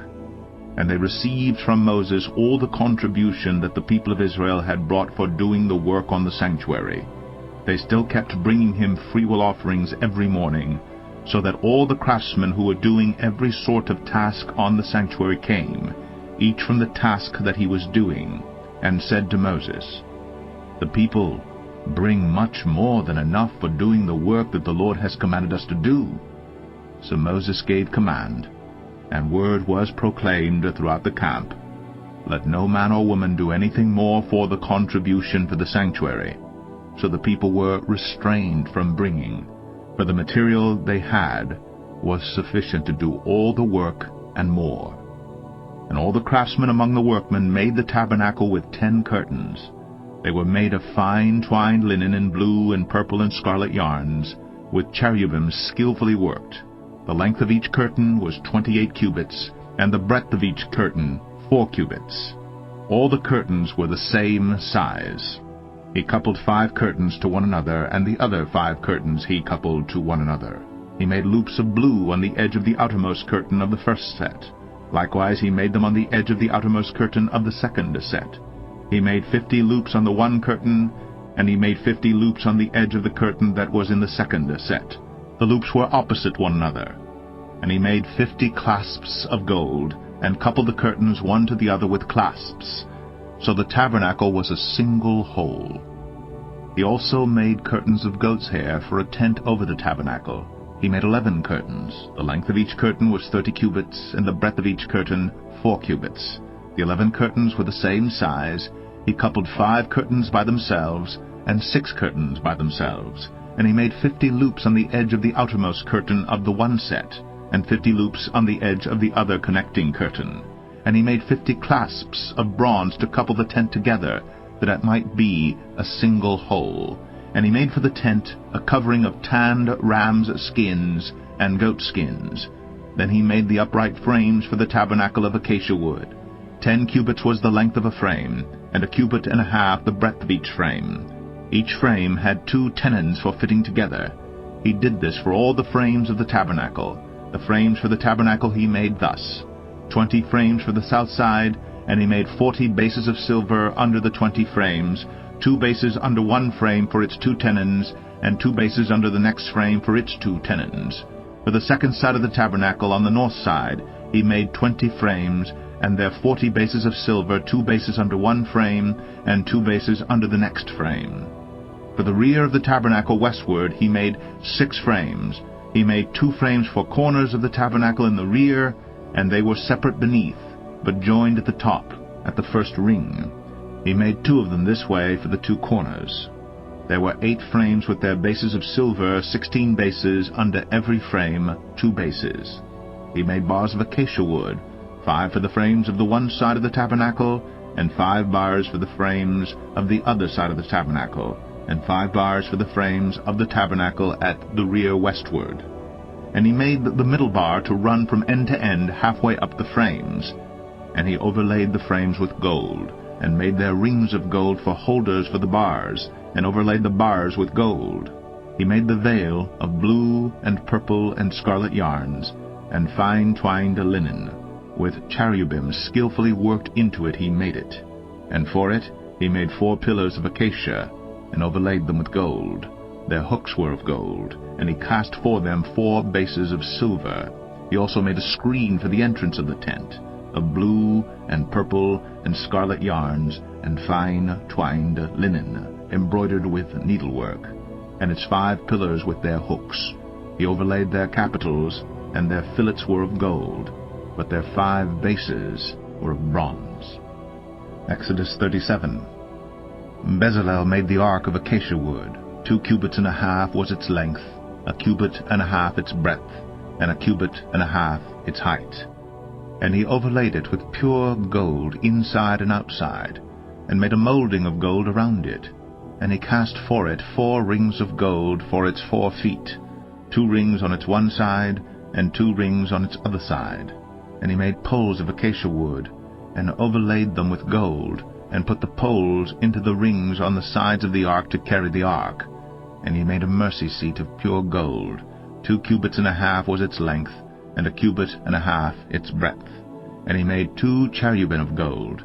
He made them of hammered work on the 2 ends of the mercy seat, 1 cherub on the one end, and 1 cherub on the other end. Of one piece with the mercy seat he made the cherubim on its 2 ends. The cherubim spread out their wings above, overshadowing the mercy seat with their wings, with their faces one to another. Toward the mercy seat were the faces of the cherubim. He also made the table of acacia wood. 2 cubits was its length, 1 cubit its breadth, and 1 cubit and a half its height. And he overlaid it with pure gold, and made a molding of gold around it. And he made a rim around it 1 handbreadth wide, and made a molding of gold around the rim. He cast for it 4 rings of gold, and fastened the rings to the 4 corners at its 4 legs. Close to the frame were the rings, as holders for the poles to carry the table. He made the poles of acacia wood to carry the table, and overlaid them with gold. And he made the vessels of pure gold that were to be on the table, its plates and dishes for incense, and its bowls and flagons with which to pour drink offerings. He also made the lampstand of pure gold. He made the lampstand of hammered work, its base, its stem, its cups, its calyxes, and its flowers were of one piece with it. And there were 6 branches going out of its sides, 3 branches of the lampstand out of one side of it, and 3 branches of the lampstand out of the other side of it. 3 cups made like almond blossoms, each with calyx and flower, on one branch, and 3 cups made like almond blossoms, each with calyx and flower, on the other branch. So for the 6 branches going out of the lampstand.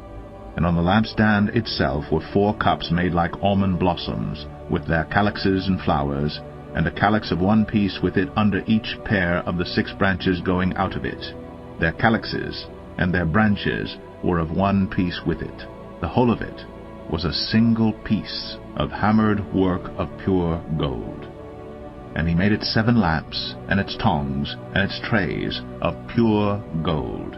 He made it and all its utensils out of a talent of pure gold. He made the altar of incense of acacia wood. Its length was 1 cubit, and its breadth was 1 cubit.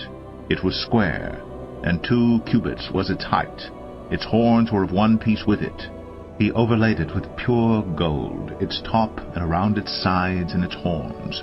And he made a molding of gold around it, and made 2 rings of gold on it under its molding, on 2 opposite sides of it, as holders for the poles with which to carry it. And he made the poles of acacia wood, and overlaid them with gold. He made the holy anointing oil also, and the pure fragrant incense, blended as by the perfumer. Exodus 38. He made the altar of burnt offering of acacia wood. 5 cubits was its length, and 5 cubits its breadth. It was square, and 3 cubits was its height. He made horns for it on its 4 corners. Its horns were of one piece with it, and he overlaid it with bronze. And he made all the utensils of the altar, the pots, the shovels, the basins, the forks, and the firepans. He made all its utensils of bronze, and he made for the altar a grating, a network of bronze, under its ledge, extending halfway down. He cast 4 rings on the 4 corners of the bronze grating as holders for the poles. He made the poles of acacia wood, and overlaid them with bronze, and he put the poles through the rings on the sides of the altar to carry it with them. He made it hollow, with boards. He made the basin of bronze, and its stand of bronze, from the mirrors of the ministering women who ministered in the entrance of the tent of meeting. And he made the court. For the south side the hangings of the court were of fine twined linen, 100 cubits. Their 20 pillars and their 20 bases were of bronze, but the hooks of the pillars and their fillets were of silver. And for the north side there were hangings of 100 cubits. Their 20 pillars, their 20 bases were of bronze, but the hooks of the pillars and their fillets were of silver. And for the west side were hangings of 50 cubits. Their 10 pillars and their 10 bases, the hooks of the pillars and their fillets, were of silver. And for the front to the east 50 cubits. The hangings for one side of the gate were 15 cubits, with their 3 pillars and 3 bases, and so for the other side. On both sides of the gate of the court were hangings of 15 cubits, with their 3 pillars and their 3 bases. All the hangings around the court were of fine twined linen, and the bases for the pillars were of bronze, but the hooks of the pillars and their fillets were of silver. The overlaying of their capitals was also of silver, and all the pillars of the court were filleted with silver. And the screen for the gate of the court was embroidered with needlework in blue and purple and scarlet yarns, and fine twined linen. It was 20 cubits long, and 5 cubits high in its breadth, corresponding to the hangings of the court. And their pillars were 4 in number. Their 4 bases were of bronze, their hooks of silver, and the overlaying of their capitals and their fillets of silver. And all the pegs for the tabernacle and for the court all around were of bronze. These are the records of the tabernacle of the testimony, as they were recorded at the commandment of Moses, the responsibility of the Levites under the direction of Ithamar the son of Aaron the priest. Bezalel the son of Uri, son of Hur, of the tribe of Judah, made all that the Lord commanded Moses. And with him was Oholiab the son of Ahisamach, of the tribe of Dan, an engraver and designer, an embroiderer in blue and purple and scarlet yarns, and fine twined linen. All the gold that was used for the work, in all the construction of the sanctuary, the gold from the offering, was 29 talents, and 730 shekels, by the shekel of the sanctuary.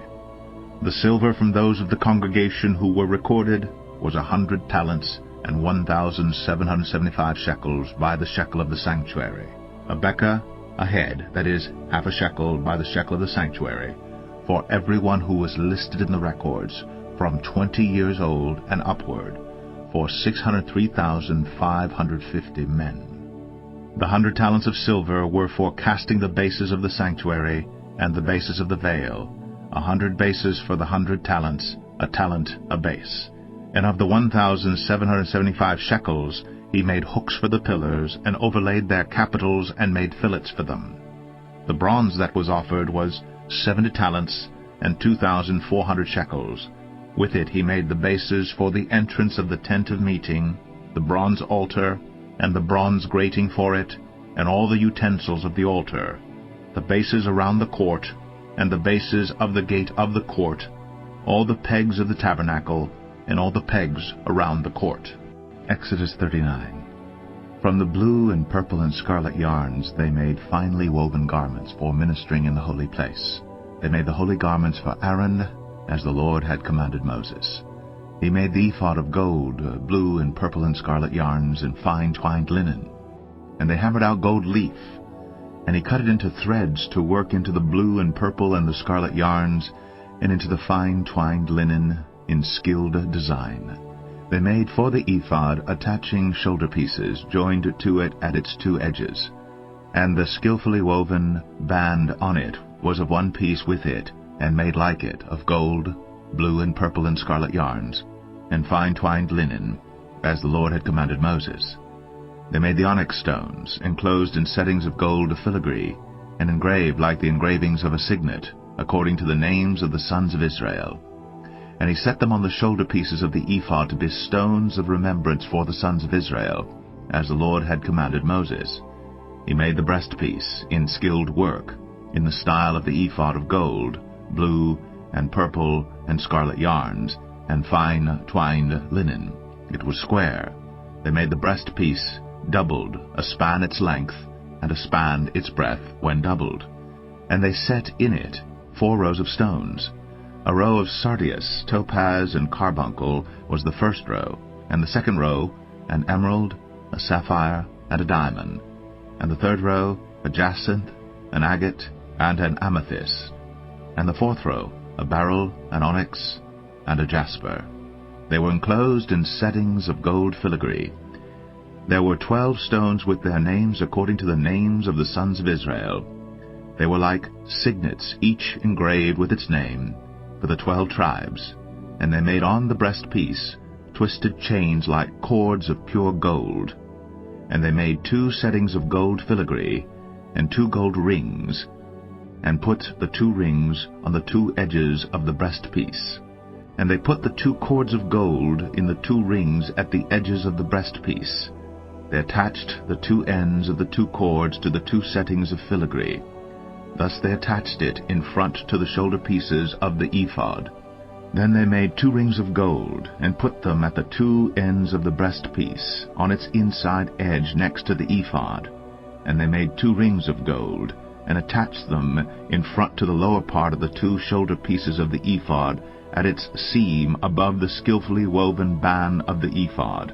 And they bound the breastpiece by its rings to the rings of the ephod with a lace of blue, so that it should lie on the skillfully woven band of the ephod, and that the breastpiece should not come loose from the ephod, as the Lord had commanded Moses. He also made the robe of the ephod woven all of blue, and the opening of the robe in it was like the opening in a garment, with a binding around the opening so that it might not tear.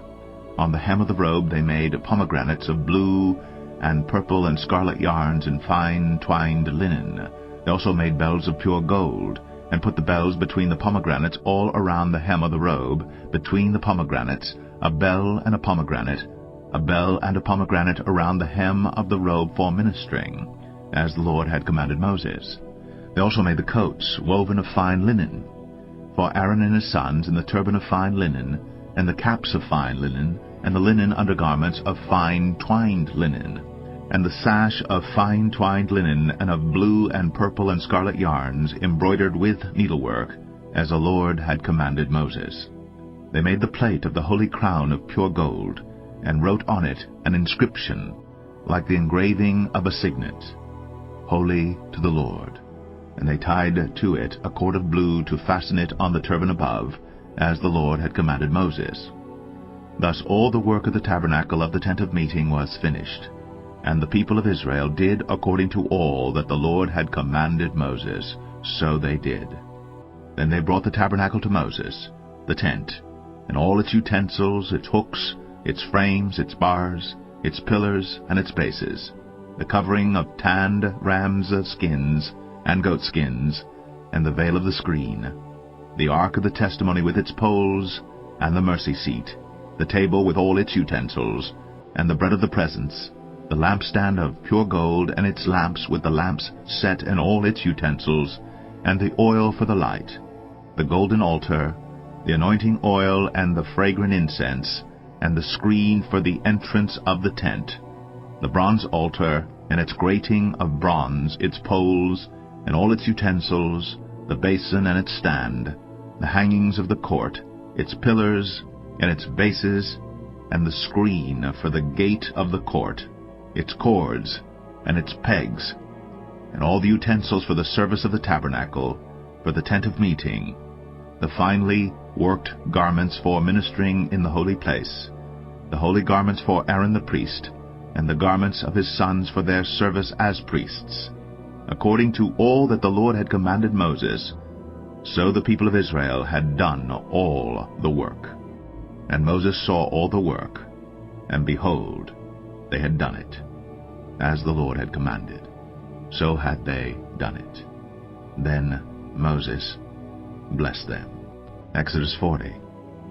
The Lord spoke to Moses, saying, On the first day of the first month you shall erect the tabernacle of the tent of meeting, and you shall put in it the ark of the testimony, and you shall screen the ark with the veil, and you shall bring in the table and arrange it, and you shall bring in the lampstand and set up its lamps. And you shall put the golden altar for incense before the ark of the testimony, and set up the screen for the door of the tabernacle. You shall set the altar of burnt offering before the door of the tabernacle of the tent of meeting, and place the basin between the tent of meeting and the altar, and put water in it. And you shall set up the court all around, and hang up the screen for the gate of the court. Then you shall take the anointing oil, and anoint the tabernacle and all that is in it, and consecrate it, and all its furniture, so that it may become holy. You shall also anoint the altar of burnt offering, and all its utensils, and consecrate the altar, so that the altar may become most holy. You shall also anoint the basin and its stand, and consecrate it.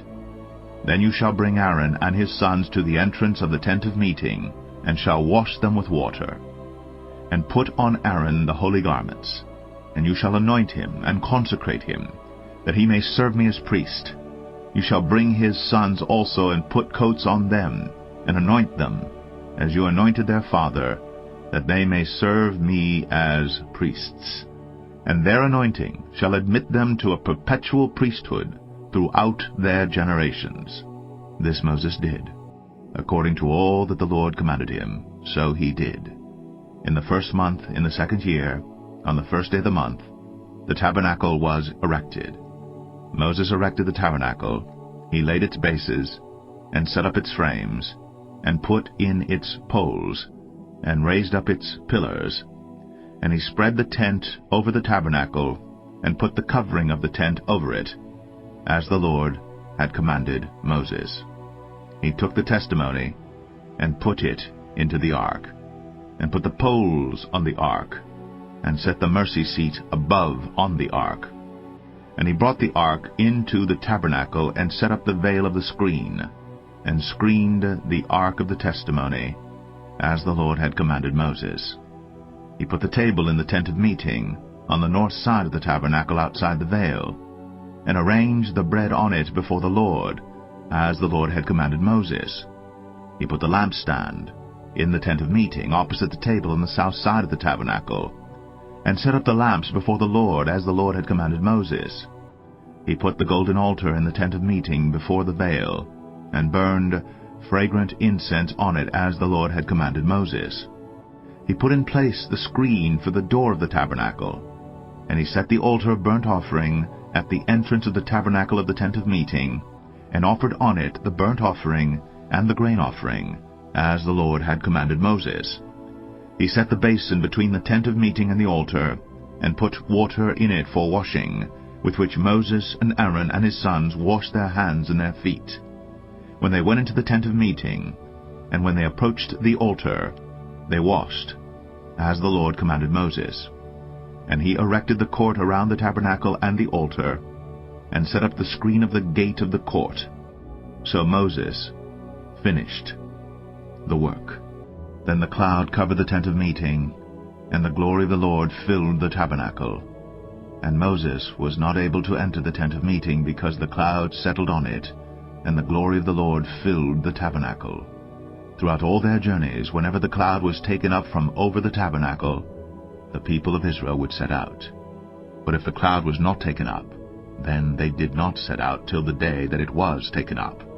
For the cloud of the Lord was on the tabernacle by day, and fire was in it by night, in the sight of all the house of Israel, throughout all their journeys.